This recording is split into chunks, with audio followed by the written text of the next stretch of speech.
All right, we're back here at Max Life Chiropractic with Andrea here. She is going to demonstrate some foam roller techniques for everybody that's out there. We're going to start at the bottom and kind of work ourselves up. So we're going to do calves first, just as a simple way for you to work out some tension in your calves. This is great for like plantar fasciitis problems, even shin splints for that matter. There's ways to kind of take the tension out. This is both legs, and we're going to kind of move to one leg with the other leg over top to add a little bit more resistance to it and a little more depth to the actual movement that happens on there. So she's getting right down in there. You can work to the inside of the leg. You can work to the outside of the leg just by tipping back and through there. Notice how she's up on her hands with that. So now we're going to move up the body just a little bit.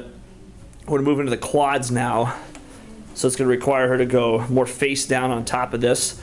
And again, your ability to do this will kind of dictate at what level you can do it at. So with this one, she's on her elbows, going through there. Some people may have to even get lower. They have to go their chest to the floor in some cases where they can just kind of stay in a certain spot.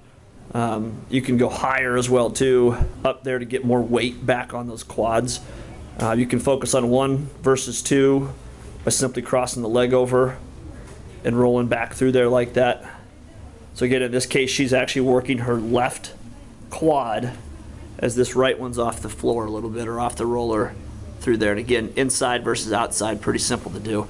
Now we're going to transition to the IT band here now, which basically is just on the lateral or outside part of the thigh. This is a piece of fascia. So again, there's a lot of debate over whether you could actually roll the IT band or not, because it's actually not muscle.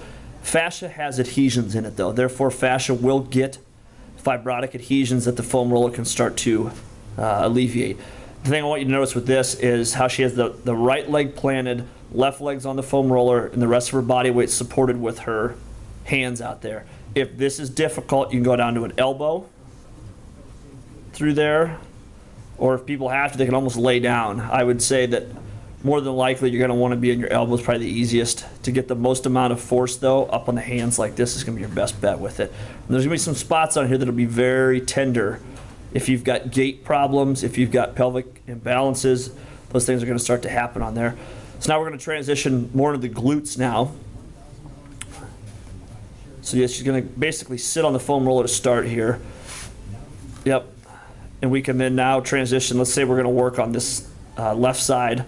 So she's going to tip her body to that left side and get right on that rear end basically at this point, and slowly, easily move the foam roller down the glute, up the glute, just to help break up some of the muscle adhesions that are in there. Same type of thing, just getting some force in there. Now she's going to cross the leg over. This is a little more advanced. If you want to get deeper in there, get the piriformis, more of the glute, glute medius, more to the outside. Things like that. By tipping the leg or bringing the leg up on top of the other side will open those muscles up more. It's going to cause sometimes a little bit more discomfort, but you get down there. And the key is on this is if you find a spot that's really tender, hang out there. Really slow your movement down and stay there until you feel that muscle start to relax a little bit as time goes on with it. So that's the glute. Now we're going to go to the lumbar spine now. So with this one, it's pretty simple in the fact just the smaller your back is going over the top of it. And again, she's keeping her body upright. She's not falling back over the top of this. You can work one side versus the other side. So we'll work the left side a little bit more. So she rotates her body into that. The paraspinal is that long strap muscle that goes on the side of your spine from basically your neck down to your pelvis on there. So that's the lumbar spine. We're going to move up to the thoracic spine, which a lot of people use the foam roller for, to get some of the tension. I would start by, just like she has, arms crossed in front of her like that, head's in a good neutral position. It's not falling back, it's not tucked up too far, it's good and neutral. If you want to add a little bit more to it, we'll go arms above your head then at that point, just to open up the scapulas a little bit more on there. And the same thing, you can do left side versus right side just based on how you tilt and turn your body through here, just like that. Now we'll move to the neck. So basically she's just going to lay on it, and we're just going to work on some rotation of the neck. This is really simple through here. So she's just moving and rotating her neck from left to right, right to left. And she's getting a little bit of extension of that neck that's on there. And it's not hard, it's not difficult, but this is really actually been shown to increase your range of motion of your cervical spine, which is really what we're trying to accomplish with any sort of foam roller, increasing your range of motion with time.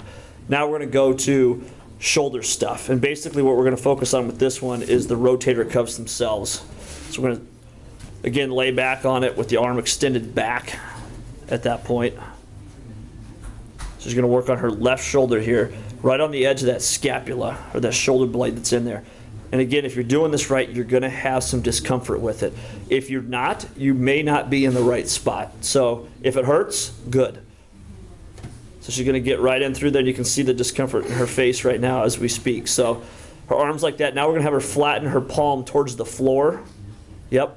We're going to roll a little bit further. There we go. We're going to get into that, what's called the serratus anterior, or your subscapularis at this point. Same type of thing. This is what prevents a lot of shoulder motion in a lot of people, because we sit with rounded shoulders all day, every day with that. So pretty easy with that. So that wraps up the foam roller for today. Some simple exercise. You can get a lot more complex as time goes on with it, but the key is, like I said, just get it out. Do it for 5 minutes a day, do it for 10 minutes a day, do it for 2 minutes a day even. The key is frequency with it. So thanks for joining us.